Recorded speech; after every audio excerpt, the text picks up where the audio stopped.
In trying to find inspiration for this year's service, I went back to the actual Bible passage that speaks to the Easter story, Matthew 28, which I will now read for you.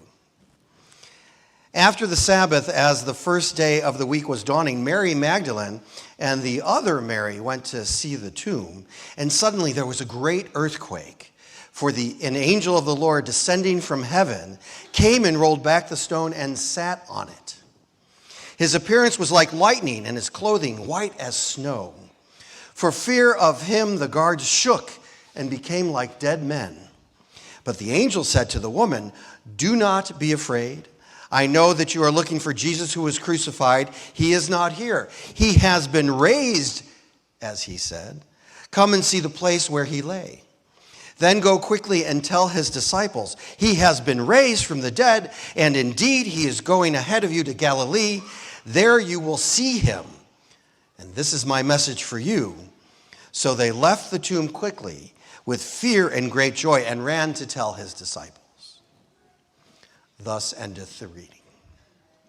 Of course, there is so much more to the story that happens before and after, but as I was reading this, so many thoughts came to my mind about the story of the real Jesus, not the supernatural or mythological figure. For instance, Jesus was a Jewish teacher, a rabbi, if you will, and he amassed a substantial following. Now, those in charge in Rome, those that one might describe as colonial powers, didn't like his teachings or the way he opposed the rule of the people in power. Then I had this daydream where I thought, what if this story followed a Hollywood script, which I played out then in my mind? Can you imagine me sitting in front of my computer just daydreaming about this? I started coming up with an elaborate plot where Jesus was certainly injured from the brutality of the oppressors, but much like in a Hollywood film, his followers and supporters actually saved him and made it look like he died and been placed in the tomb, but later, as a part of the plot of my script, his supporters also made it look like it was a miracle that he was not there when the tomb was opened for the first time. I realize what I'm saying in some religious circles might be considered blasphemy. But after all, we are Unitarian Universalists, so I'm hoping not to get in trouble for my Hollywood-induced script writing in my head. I don't know who you'd report me to, but please don't.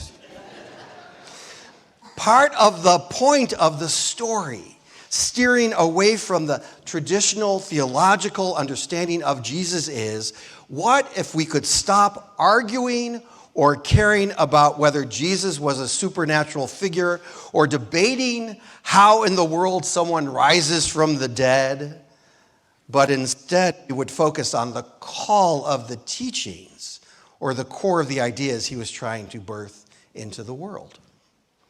So the actual point of my story is that he isn't actually rising from the dead, but because of the need of the world to think he did, the need for something miraculous to happen, the real person of Jesus was saved by people because he had some unheard and important things to say. The real underlying story of my fictitious movie is really about how those who bring messages of love and peace into the world often are under incredible pressure and are incredible threats to those in power. And by power, I don't mean just political power, but those who perceive threats to their power also because of their wealth or perceived positions of control or authority in society in general. It's amazing to me that those who have been champions for the poor, those who advocate for those on the margins, those who are opposed to solving problems through violent confrontation, are those who are often literally or figuratively crucified for their work or their words. This is why this story, whether one is Christian or not, And if those of us who are not Christian can get past the often difficult linkage the Jesus story has with institutions of religious authority we may not agree with, that's why this story can actually have such deep meaning.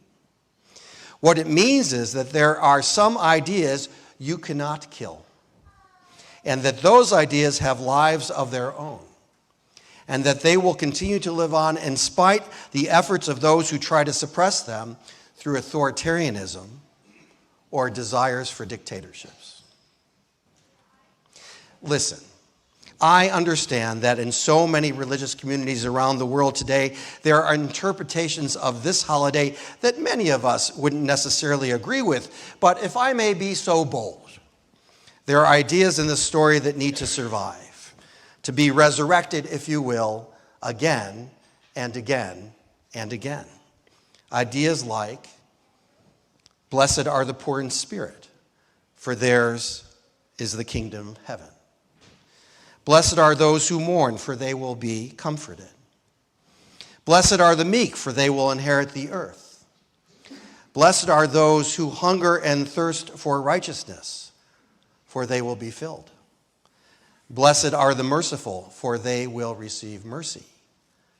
Blessed are the pure in heart, for they will see God. And in these days, this one for sure. Blessed are the peacemakers, for they will be called the children of God. May that be so, and amen.